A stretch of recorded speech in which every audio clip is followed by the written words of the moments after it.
So there was an article recently on a publication called Head Topics, and the title was AI Companions: The Rise of Virtual Relationships and Ethical Concerns.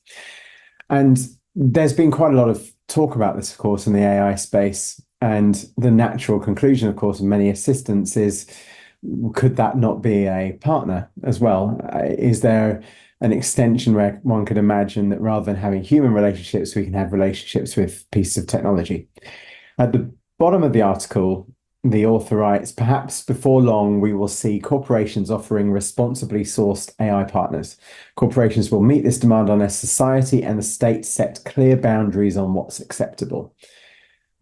And I wanted to discuss that in terms of what the long tail reasoning is. If it is indeed the case that it's going to be down to what society finds acceptable and what the state finds acceptable. There's probably a third context, which is what the technology companies find acceptable. So let's look at those contexts. So in terms of what society finds acceptable, what influences that?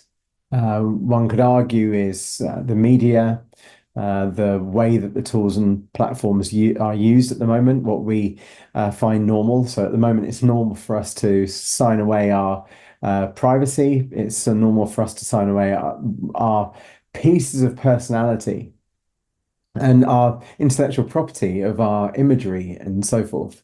So this kind of gradual Overton window shift that I speak about in an earlier video is what actually happens in terms of what society finds acceptable is increasingly what society is told is acceptable. So I don't think that we necessarily can look to society as the arbiter of what's acceptable or not when society is influenced so strongly by everything that is input into it.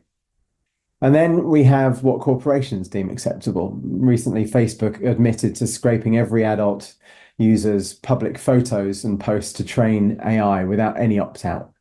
And so there's no evidence to show that large corporations and big technology firms are moving away from something that is completely inhumane and abuse of human rights into a more ethical standpoint. In fact, every day there's another news report about some form of breach or some form of abuse, and there are occasional slaps on the wrist. And so we can't look to large corporations to be the arbiter of what's acceptable or not as things move forward. And then we look at the state. So let's look at the governments and the organizations that are in charge. So the influence that mainly happens, of course, in the state is doing whatever it takes to get the votes, to get into power, and then to retain that dominion. That's the point of it. The point of governance is to get into power, stay in power, and do and say whatever it takes to do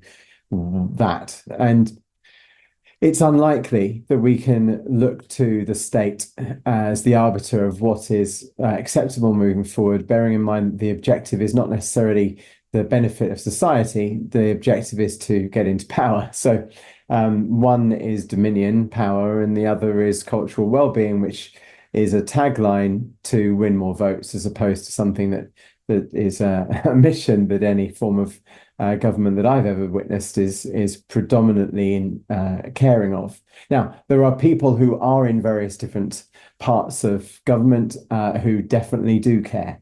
And there's people in regulators and there's people in other legislators who definitely do care.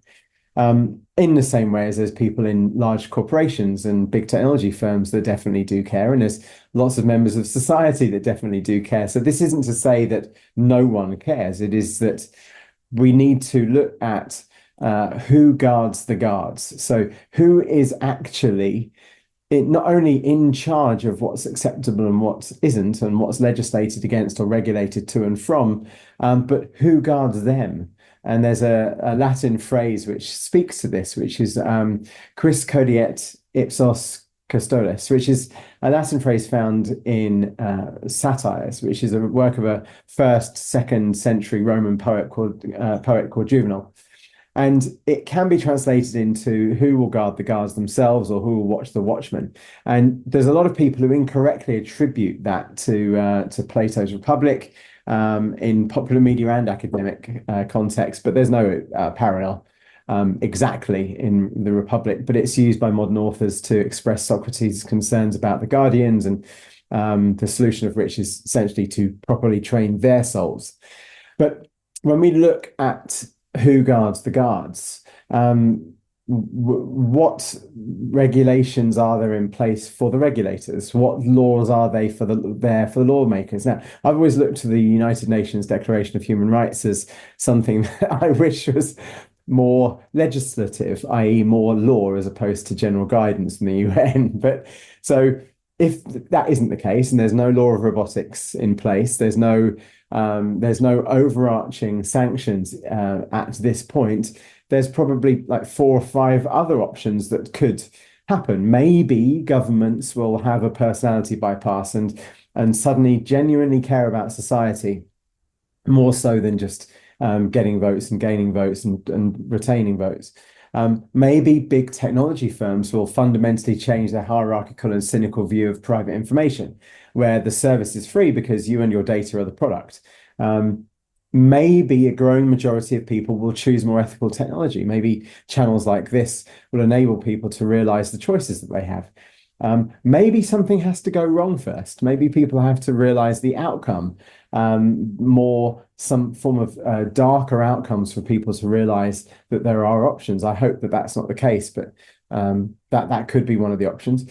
But in the meantime, we have to keep publishing on Ethics TV to keep the topic alive, even if the distractions of the media around us, that noise steals most of our attention. So anyway, it's worth some food for thought, and I hope that this adds some value. Who guards the guards? How will these decisions be made? And how will we ensure that those who make the decisions for us, if it is not ourselves, are doing so in the benefit of every single one of us? I'll see you next time. Cheers.